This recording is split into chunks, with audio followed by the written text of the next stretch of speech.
a dog found the body. The girl who had the dream was shocked because in her dream she was led to the scene by a dog. She's freaked out. Why would I have such a dream? What's it mean? She started to contemplate on this, and we started to work with her and help her start reflecting on the experience in terms of what it might mirror about her. What started happening was memories started coming back to her of when she was a kid. She had had some experiences of mutilation and torture even that had been done to her. It was getting to the time in her life where she needed to look at that, but she couldn't quite look at that first in herself. She first could see it in somebody else. And that started preparing her for being able to experience it in herself. So her psychic experience, her disturbing psychic experience, wasn't a fluke. It wasn't some random event that just sort of happened because she was loosely wired. It was very selective. You see, lots of times people will talk about this as if, well, if you open up psychically, your centers are open somehow. You're just going to pick up on the crap that's going on out there in the world. And you've got to learn how to be selective. Hey, well, you are being selective. You know, a person has an experience like she dreamt about this girl. Someone else dreams about the plane crash. Someone else dreams about this murder, this robbery, whatever. They get stomach aches. They get headaches, whatever they get. There's a lot of stuff going on out there. How come they don't tune into the other things? They tune into something very specific. The girl who was getting all upset and agitated as she was approaching the laundromat was tuning in to a robbery that was going on in a particular store. How come she wasn't tuning in to the murder that was happening down the street? Or what about the robbery in the town, other town? She didn't tune into those. What was it about this one? What was it about it was that the ordeal that the store clerk went through in terms of trying to struggle with the gun and being afraid and the sequence of emotions was very similar to an emotional pattern that she was needing to work with. There was a matching there. There was a mirroring going on. She was very precise in her selection of an experience to tune in on. It mirrored something about her. She didn't recognize that because, you see, if she had recognized it, the defense wouldn't quite be working in the same way. Freud was the one who introduced the notion that we have defense mechanisms that are meant to protect us so that we would not be overloaded, traumatized by our own feelings. So that, for example, I see your life in a certain way and it matches mine, but I don't recognize that it matches. If I recognized that it matched my life, that would overwhelm me. I would feel too much anxiety. I would run out of the room. So I am protected from recognizing the resemblance while I give you advice and operate on your situation as a vicarious way of operating on my own, but I never see the connection. By not seeing the connection, I can stay involved. So lots of times that people don't recognize any connection. They say, this has absolutely nothing to do with me. It's totally a psychic experience. I don't know why it came into my mind. I'm bothered by it. I wish I didn't have it, but it doesn't have anything to me. It's to do with me. It's purely psychic. And then what we have to do is be a very soft, a very gentle mirror where gradually they can come to see that perhaps there's something of themselves in what they experience. Perhaps there's some meaning in it. There's some aspect of themselves that they're wanting to reconnect with. Now, we can't shove it in their face because it would overwhelm them. It would terrorize them. It would undo the very medicine that's been set up. So that's why it requires us letting them choose their own timing, letting them make the recognitions at a pace that they feel comfortable at doing. That's why For example, Carl Rogers, in training people how to do reflective listening. A person makes a statement and you reflect it back to them. You reflect it back at about the same level of insight that they showed when they made it. Person says, I feel kind of low today. And you say, yeah, you feel really depressed because you're angry at yourself, and so on. Maybe you hear all of that, but now you're reflecting back a lot more insight than what they were showing. They're scared by what you just said, you know? So you have to keep it at a level, let them be the guide. So the person says, I'm feeling really low today. And you say, oh, kind of just no energy, huh? Yeah, I just don't have much cooking at all. And you say, well, you know, it sounds like you really just hardly can move or do anything. No, I'm just like a lead balloon. And they will guide you. They will walk into their territory. Just your reflecting and showing that you care, showing that you're interested is enough, and then they will take it from there. If you've experienced that yourself, you recognize that work. You don't feel anxious to push it along because you've been in their spot. You know what it's like to allow yourself to unfold very naturally. Homeopathic medicine is a great believer and a great truster in nature. That nature can take its course. Nature is self-healing. We don't have to kick it. We don't have to shove it. You don't have to pull on the leaves of a tree to make it grow. It very naturally wants to grow. Nature very naturally wants to heal itself. All you have to do is be present. Be a loving mirror that just shines back just about what you've received, and that allows the person's consciousness to then turn back on itself. That's the purpose of reflecting. Otherwise, we'll look at something, but we don't see ourselves in it. When you're with somebody and you reflect back as a mirror to them what you hear them saying, then they start seeing themselves in what they're saying, and they can go inside. And when they start going inside, and their problem is already positioning them to go inside, because they ask, why me? Why did this happen to me? There's an interesting question. Yeah, it is kind of interesting why you would have this kind of experience. Yeah, I don't know why I would have had this at all. To dream about this person. Yeah, I don't know. Gosh, it must be really surprising to you that you would dream about a person like that. Yeah, this person got hit. They got murdered. I was all upset. Oh, yeah, I'd be upset too. Gosh, this person was hurt. It must have hurt a lot for them to get hurt. Oh, yeah, they suffered a lot. They got scratched. They got beat up and everything. Oh, wow, that must have really hurt a lot, them getting scratched and getting beat up, getting punched and hit like that. Oh, I can feel it. Oh, yeah, it really hurt. You're just going with them in, and they're gradually and going inside to their place of pain, to their place of victimization, and so on. And all the while, they're leading the way. You're just providing the mirror.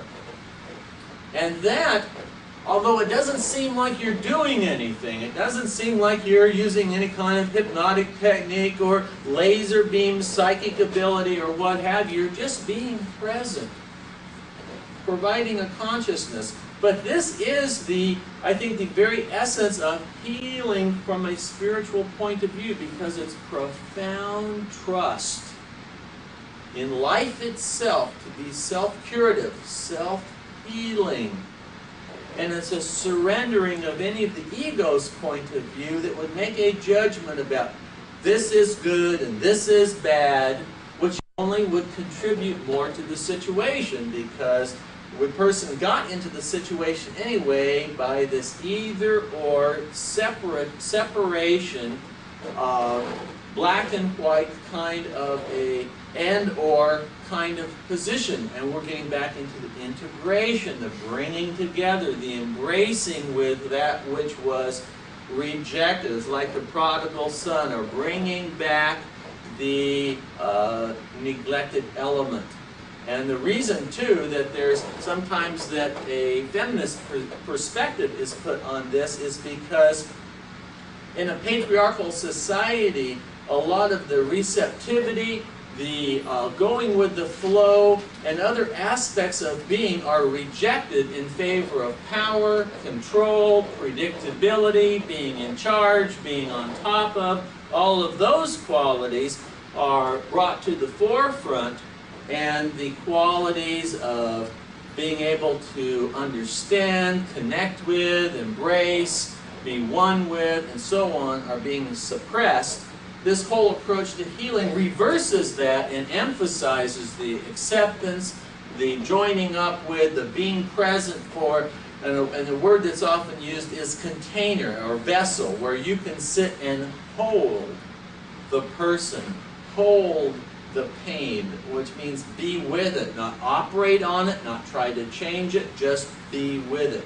These are characteristics that are the flip side of control, power, and dominion. So sometimes this spiritual approach to healing is discussed or looked at from using feminist terms because of those characteristics of it. Okay. Well now, I presented a lot of concepts in that lecture. I'd like to go over them with you bit by bit to review some of the ideas that were discussed, because these principles will come up as you're practicing the various techniques and methods of being with somebody in a healing way. So let's look now at some of these concepts that were presented. The first principle of spiritual counseling, I believe, could be expressed in the simple statement, love has no need for power. This has many levels of meaning. I first had this statement come to me spontaneously when I was sitting in meditation, when I was contemplating the meaning of my alcoholism and what I had learned from it. That there is a tendency to want to strive, to try to conquer, to try to be better than. And in some way, the lesson is about releasing, surrendering to something greater, a higher power, which is love. Another way of looking at this is that if we're going to be involved in a spiritual form of counseling, of healing, then perhaps it's not our own efforts that's accomplishing the healing, but it's a greater power, it's spirit, it's love, it's something of a transcendent nature that is happening in the healing situation. Another meaning of this is then that we do not bring power to the healing encounter, but we bring love. And by bringing love, by sitting there in love, then we have no need for any powerful techniques. If we do use powerful techniques, then they are being used in a loving way, recognizing that the techniques that we are using are but channels or vessels in which the power of spirit can more readily express itself. The second principle can be expressed in the term homeopathy, the suffering of self, which is to say that everything has a purpose, everything has a meaning. The homeopathic principle is that the illness comes up as a compensation for a purpose. The illness heals. We saw in the talk about looking at the process of the evolution of consciousness, the creation of souls, that story of the journey in which we try to become, as is our destiny and is our purpose, a individual perspective, an individual experience. And it seems like part of that process is that we have to really push our way out, really express ourselves in some way, and very naturally we tend to overdo it. This seems to be in the nature of things. And then the illness comes in, the suffering, to try to restore us to balance. The suffering is bringing us back like a rubber band stretching. And we're having to find that balance. So in the course of being with a person in a healing way, we then have compassion for their suffering because we realize that this is what they must experience in their path towards wholeness. Now, some people will say that it's not necessary to suffer in order to grow.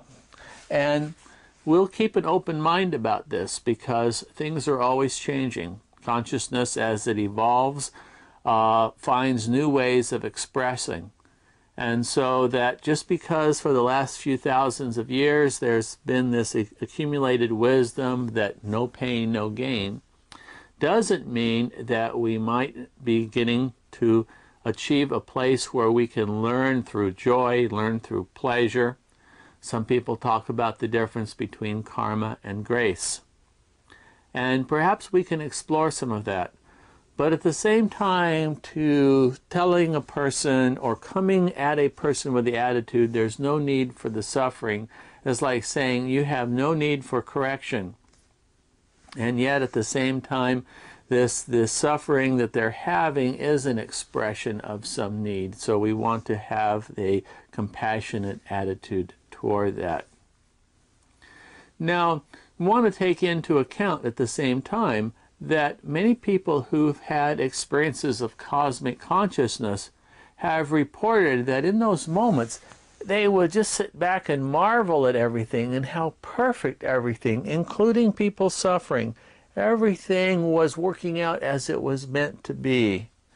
So that would mean, and some had responded to this, saying that that included wars, suffering, illness. All of these things were all part of some kind of a plan. Later, when they would come out of this cosmic consciousness experience, they could not imagine how they could have thought such thoughts, but they remember that back then they did have that feeling.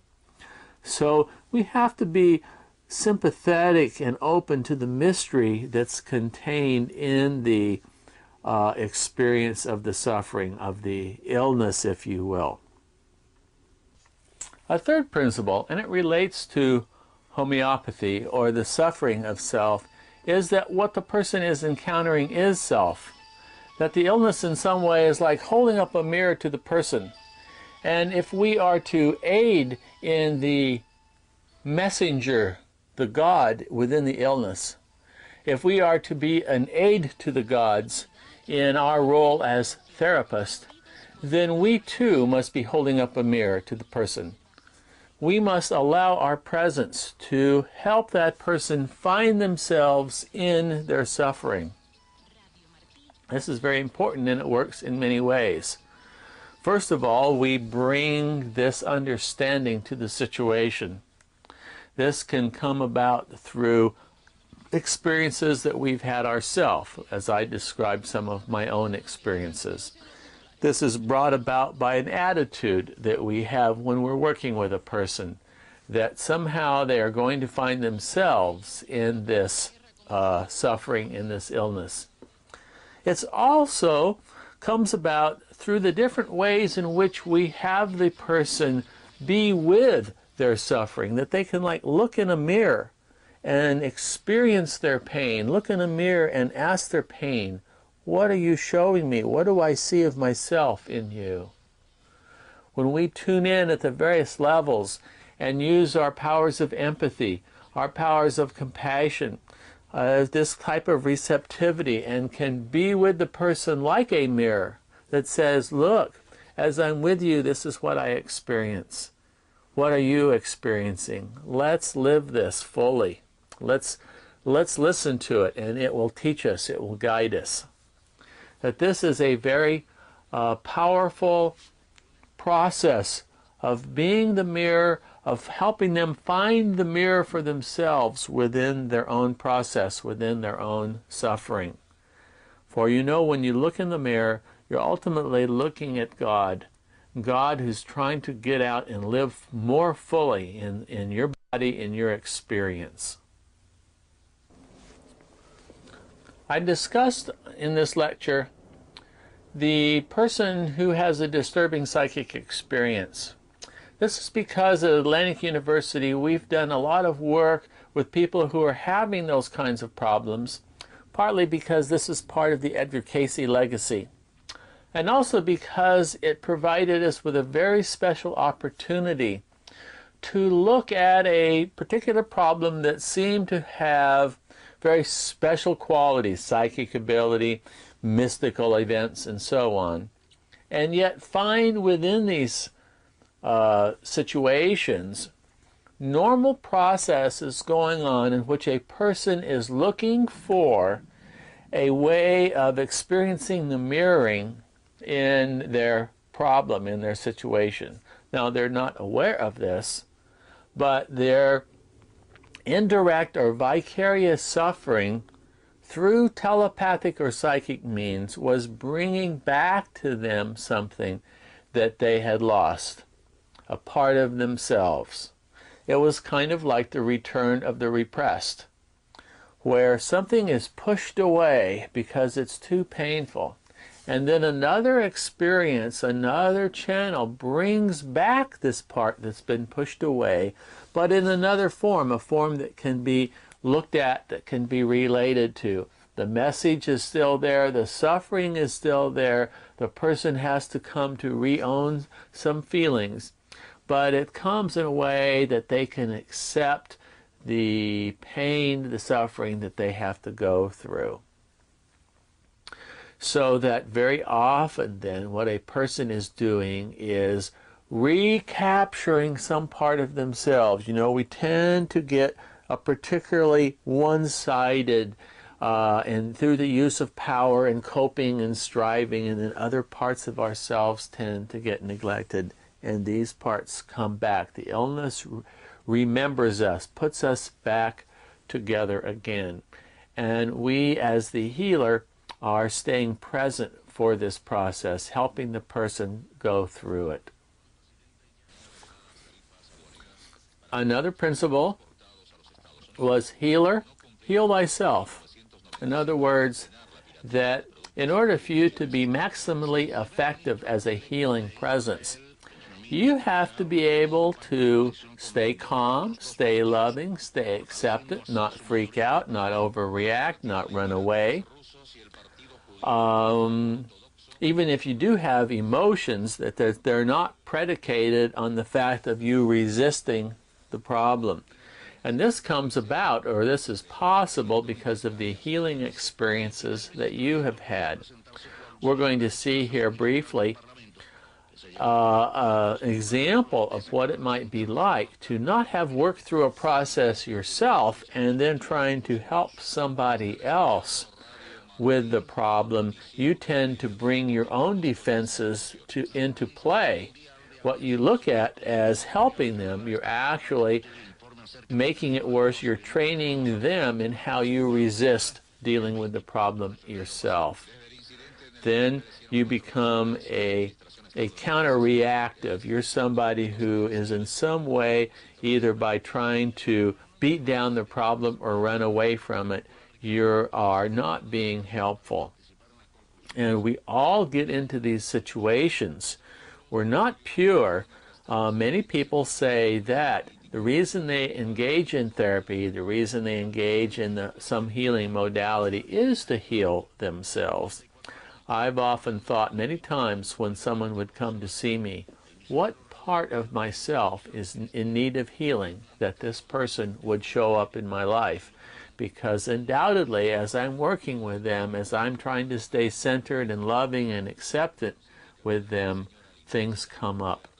I have to face certain things, and I have to have the ability to work with that.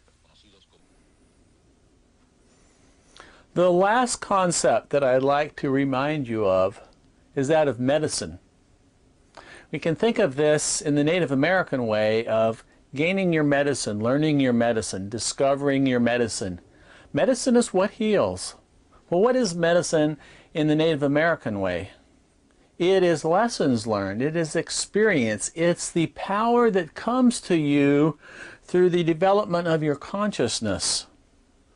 So we say that a person comes upon their medicine by dealing with the things that confront them in life, by being gripped by the gods and going through a healing crisis and learning from it, being changed by it, and coming out of it now with a new respect for some other dimension of life.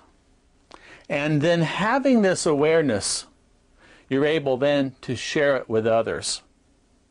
So you might ask yourself, what is your medicine? What medicines have you been given because of your experiences? It would be a very good exercise for you to sit back and think about how you have learned from adversity. What problems have you had? What challenges have you had? What downfalls have you had that have helped you grow? Have you ever been fired from a job? What did you learn from that? Did you ever fall down and break your leg? What piece of wisdom did you grow from that? Have you ever been so angry that you've lost control? What did you learn from that? Make an inventory. If you wish, you could join the string of authors, and there's many, many, many out there, who've written a number of books along the lines of how I faced a horrible crisis and met God and developed lots of healing abilities and got rich in the process. Whether it was how I combated depression and came out a happy camper, how I survived divorce and came to love everybody, whatever it might be, there's a number of books out there on this theme because it's very current these days. Because we are being confronted with so many changes, and we're having to reap the medicine in these changes, in these challenges. And it's your ability to have gone through these kinds of things is what you're really offering to your client. You might say it's a sense of practical faith because you've been there. You know that there is something on the other side. And this is what gives you your inner credibility. This is what gives you the strength to sit there and be with the person. This is what gives you that quality that they call medicine. So think about it. What is your medicine? And you'll be surprised, I'm sure, that you have some or you would not be attracted to this particular endeavor. Okay.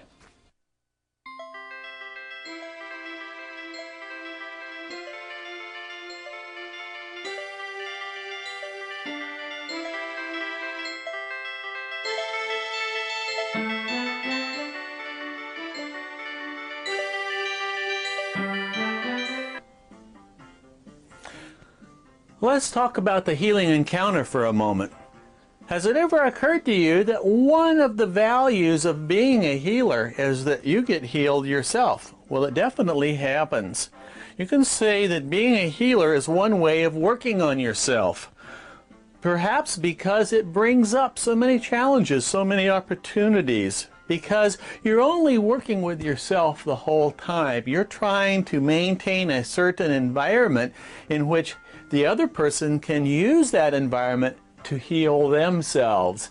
And for you to maintain that environment, that healing environment, that healing presence, requires that you be working on yourself. Not only in the past, outside the session, but during the session itself. Now, what I'd like to do is take you back into the Atlantic University classroom for just a few moments in which I'm describing to the students my own understanding of what happens in a healing encounter, how the healer, by their presence and working on themselves, creates an atmosphere in which the other person can begin to heal themselves. So let's take a look now into the classroom as I'll share a few words about my model of the healing exchange. Mystery, life, or what have you. We talked about the myth of creation, of how a person comes into being. And the person comes into being through some process of differentiation, this soul. And it's often been, in most creation myths, a sense of separation. Although we had talked about the possibility that in the feminist revision we might start having some creation myths that did not involve a separation. In fact, this whole process of psychic development really puts into question the creation through separation. But this is what we start with anyway. And this is where we get right at the heart of things, the notion of yin and yang. So we have this old ancient symbol from the East of the energy of creation, the yin and yang energies, duality.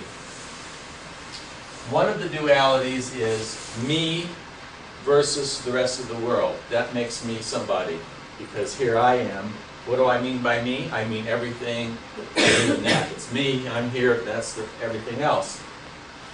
Now, God, or the great mystery, is whole. It transcends any kind of boundaries, it transcends any kind of separateness. We as individuals are created in the image of the whole. So that means we ourselves are infinite. We transcend any definitions, any separations, any distinctions. However, since paradoxically our very existence seems to come out of some sense of separation, otherwise we would just be invisible in the whole, we come into being through the sense of we're a somebody, like we're the yin and the rest of the world is yang. But if we are to express our destiny, which is to recognize our oneness with the whole, then we have to somehow re-embrace or rectify the fact that although we're an individual, we're one with the whole. So we have this, you might say, this mission in life. And everyone goes through this. And everybody has a different story to tell. There's different paths. Now, one of the things that enhances and puts some interest in this is that our surroundings tend to reinforce in us certain aspects of ourselves and repress others. Our parents like certain things about us, but don't like other things. As a result, we form, this yin and yang also means that we form a set of values where, let's say, we value all of the things here on the white side, but we don't value as much all the things on the dark side. So we now, because of the way we're treated, we start reinforcing the separation of dark and light within us. Good stuff, bad stuff.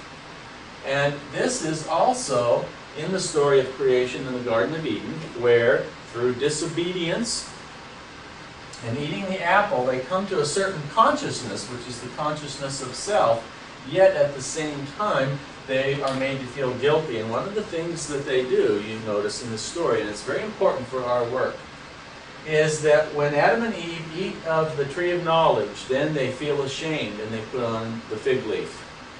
And they hide in the bushes when God comes. Now the fig leaf is going to be very important because this fig leaf is something that is used to shield us one from the other. Why do we shield ourselves one from the other? Because of shame. And what is shame? That is to believe that there's certain aspects of ourselves which are not good. And we hope by shielding them, then nobody would notice. And we hide in the bushes because we're feeling guilty. That is, that we've done certain acts. And we feel guilty about that, and we don't want anyone to know. So all of a sudden here, we have a number of things going on at the same time. We have a tremendous growth of consciousness. We're becoming an individual. We've eaten of that tree of knowledge. At the same time, we've also, with that, we've also got some values, plus and minus, judgmentalness or what have you, that's going to intensify the separation. And instead of being one with one another, that is psychically bonded, we are going to need to hide from one another certain things because of our feelings of guilt and shame. Guilt has to do with things that we've done. Shame has to do with aspects of who we are. Okay. Now, so what's going to happen is, and this is in everybody's life story, as they continue to build the tension between the light and the dark, there's stuff they're proud of, stuff they're ashamed of, things that they feel good about, stuff that they feel guilty about. They continue to build up this tension between the yin and the yang, the dark and the light, until such a point that they're really out of balance. We all get to that point where we really emphasize certain things about our life and we play down other things, and we think that that's really important to get along, that's really important to be successful, that's really important to be a good person. But our true essence, our true being as a spirit, as an aspect of God, wants us to live wholly. wants us to live a full life, wants us to recognize the yin as much as the yang, both sides of the equation. So what happens generally is that we experience what homeopathy would call a healing crisis. That is, something happens in which we are made to face with these parts that we haven't been looking at for the purpose of bringing them more into being. This can come about through a variety of means. Depression, for example, can be one way, and it slows a person down from all their achievement work so that they would have a chance to be forced to go inside and do a lot of reflecting. Now, we wonder, what is healing? What is the nature of healing, and how does that work? So, oops. Cookie man here, cookie person.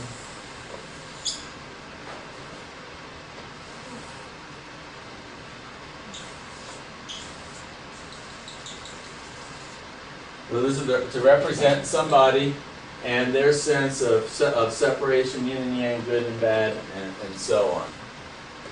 That we may have the notion that we have somehow these magical doctors who can do things, you know, shoot waves at a person, stick them with a knife, or whatever that they do to, this is like the doctor. The doctor has some kind of special powers and can operate on the patient and make them well. Well, in the spiritual tradition, what happens is this: a doctor is called the wounded healer because what the doctor has done is that this person has gone through their own healing crisis. Through that healing crisis, they've come to recognize and integrate what used to be the good and the bad. They've now integrated them all so that there is a balance and a proper marriage between the things that they accepted and the things that they had rejected. And they've learned that in the things that they had rejected about themselves, there's some good, and the things that they had accepted in themselves, there's some downside. And so, using a Buddhist kind of notion that life is suffering. Why is life suffering? Because we're always forming attachments. We're attached to certain desires, and we try to repel certain things that we don't like. And we come over time to realize that true happiness lies in somehow allowing the good to pass through and the bad to pass through, and just allow things to be. That's the source of happiness. So a healer is somebody who's been through this process. Now, so they've come to recognize that the parts that they were ashamed of actually aren't so bad, and the parts that they were so proud of, that's not that great. And their energies now can flow in a more harmonious way, the way nature does. Nature has some things that are beautiful and other things that don't seem quite the same, but there's a wholeness and a rightness to it all. Now, what happens when then the wounded healer, that is somebody who had their own healing crisis and has now come to integrate themselves, being both knowing that they're an individual and one with the whole, and they're encountering a patient who's having a healing crisis, and the imbalance between their yin and their yang, or between what they accept and what they reject, has become very strong. Do they zap them with some energy to cut this part out? When a person is depressed, the healer comes along and says, "Oh, you're so sad, let me cut this sadness out of your life and toss it away, and now you're healed." Or, "You've been having this horrible psychic experience, here, let's cut it away and throw it away, and now you're healed." No, that's not what happens. Is that when you look at the process, the healing person and the person who's in the process of going through the healing, they're together in an interaction. They're affecting each other. Because actually, we are patterns of energy. And these two, the energies in these two people are interacting, vibrating together. And the vibrations in this person, which are all skewed because these vibrations have been accentuated and these have been downplayed, but now there's kind of a reversal going on, real skewed vibrations, and come over and affect this person in a skewed way. So say some I don't accept myself kind of vibrations come over here. Now this person and the person who's been through the healing crisis knows whether this is a conscious thing or an unconscious thing, and experiences those vibrations, but has to learn not to either fight, resist, or grab, or hold on to things, and takes those and has a miniature, you might say, a miniature inversion healing crisis themselves, which is getting a taste of as they start dancing with the energy from this person. Because they said, I am here to be helpful to you, and I start dancing with your energy, I feel my own little healing crisis. And I describe inside what happens to me. And what's happening to me is a process of feeling a little bit out of balance, and then as I settle down with it, I regain my balance. And now I am balanced with something that at first was unbalancing for me. As while I'm doing that then, that process of taking energy that was very, say, imbalanced and allowing it to achieve and settle into a balance with me, that comes over here and affects this person. And this person now is reminded or inspired, just the way this person had been reminded or inspired, to how to be balanced with this kind of energy, and what had been an imbalance starts balancing out. So it's like this person, the patient, reminds and inspires this person of what it's like to be off balance. Then they remind themselves of what it's like to regain balance, which in turn reminds and inspires this person as to what it's like to be rebalanced. So it's a back and forth kind of proposition. One of the things that I know you're going to learn in this class is that it takes two to tango. That it's an interaction between you and the other person, that this healing is an exchange, is a dance. And how does this dance affect you? How does it involve you? Obviously, you're going to be connected with another person in some very intimate ways. And what happens for them is going to have an impact for you. And what's going on inside of you is going to have an impact on them. And so as we've talked before, you're going to learn that it's important that you be working on yourself. Not that you're a finished product, but that you're comfortable with the process of going through change, making self-discoveries, learning about limitations that you were not aware of, and then working with them, accepting them. Now I want to show you a couple of very brief clips that will help you sort of imagine more concretely what I'm talking about. You're going to see a very brief excerpt from a video on breath work. It's a very simple process of focusing on your breathing while you're breathing in a circular, non-stop manner. But it brings out powerful phenomena in people. And if you're sitting there as the healer, as the person in charge, you might very well have some reactions to what you're seeing. And then the second portion of this clip we're going to watch as Stanislav Grof, who's worked very much with breath work, makes a couple of very important comments about the preparation that's needed if someone is going to use this breath work as a form of healing. So you watch these two little clips now, and I think that you'll have another area of appreciation for the idea of healer, heal thyself, that you're always working on yourself when you're being confronted with somebody who is going through a healing process. So let's go and look at that video now. When the breathers were completely relaxed, she asked them to breathe deeper and faster than usual. After a few moments of deep breathing, she started the music.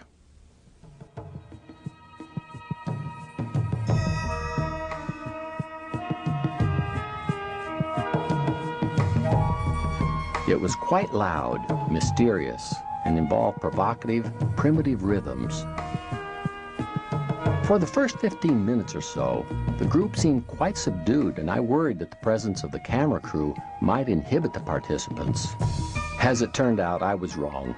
Many participants started screaming, crying, and moaning while writhing around on their mats. They were obviously having what appeared to be powerful emotional experiences.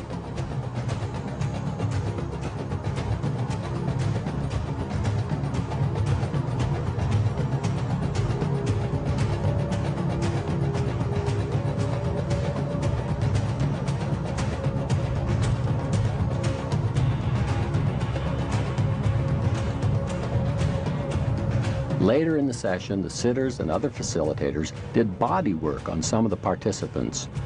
The body work is to intensify the symptoms, such as back pain or headache, in order to release and surface repressed memories that might be associated with the physical tensions.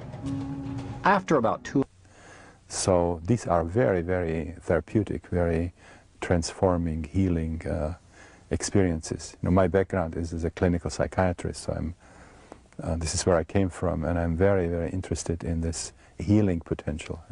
It goes beyond just the adventure of self-discovery. So, why couldn't I simply go home, put on an eye shade, or close my eyes, put on loud music, breathe deeply, and have very fascinating experiences? This approach is deceptively simple. I mean, as you say, we do breathing, we ask people, lie down, we play music and have an experience and then draw. But it's not all that simple. Well, for one thing, we have great respect for the wisdom, the healing wisdom that each person has. And at the same time, that experience, that the wisdom that will bring forward these kinds of experiences, whatever the person needs to look at in order to become clearer, more whole people, that needs to be supported by other people, that there needs to be a safe context in which these kinds of experiences, some of them very vulnerable, some of them quite difficult, can come forward. And we believe very strongly that the people around someone having a holotropic breathwork experience need to be trained. They need to understand how to support someone through various kinds of experiences that Stan was describing. They need to know how to create a safe and supportive environment so that the person can go as fully as possible wherever their experience or their psyche takes them. And that, as with many things, approaches that seem to be deceptively simple have some intricate background behind them. There's also the question of learning how to trust these experiences, that some people will, if you go home and try to do it on your own, you might find yourself entering some experience that you are afraid of or that you don't trust fully, and that's where it's helpful to have someone around who knows the experience, who knows how to support it, who can say, go ahead into it, we're here to keep you safe, we're here to go with you wherever you need to go. There's an additional reason. People have to do a lot of inner work to be able to be there kind of unperturbed, supporting a very, very intense emotional process of another person. We see that people, before they get really full training, they tend to get actually triggered by the powerful experience of another person, and instead of being there as a support, they end up in process themselves. So we conduct training which lasts a minimum of 2 years, where psychologists, psychiatrists, social workers, and also number of students who want to learn this undergo very systematic training, which involves information as well as powerful experiential work, where they alternate in the role of experiencers and sitters, and then also later starts doing what we call floating, which is working with the whole group as they are preparing for doing it on their own, conducting workshops. If you would like a list of certified holotropic breathwork facilitators, please send $3 to the address above.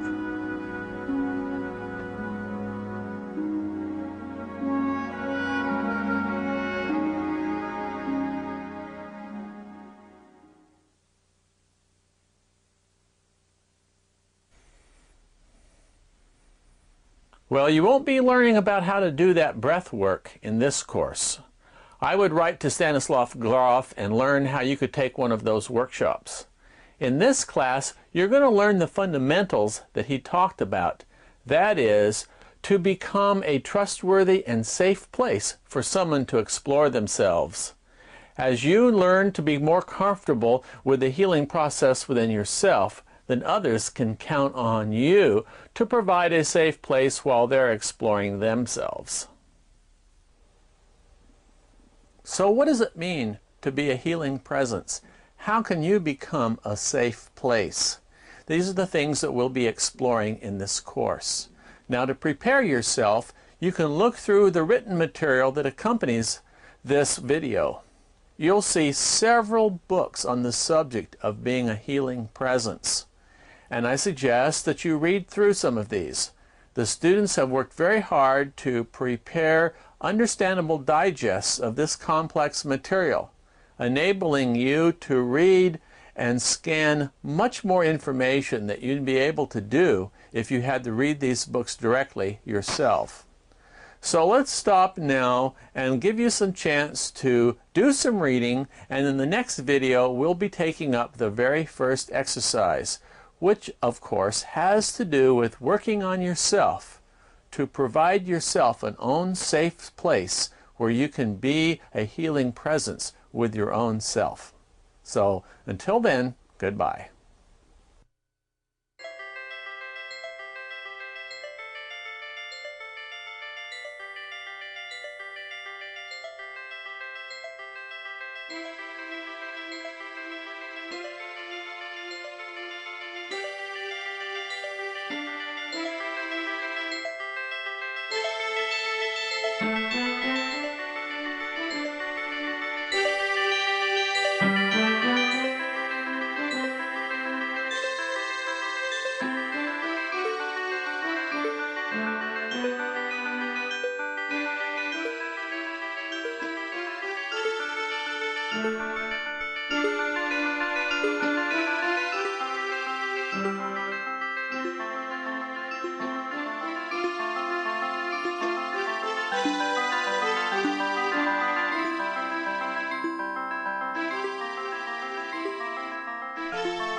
Thank you.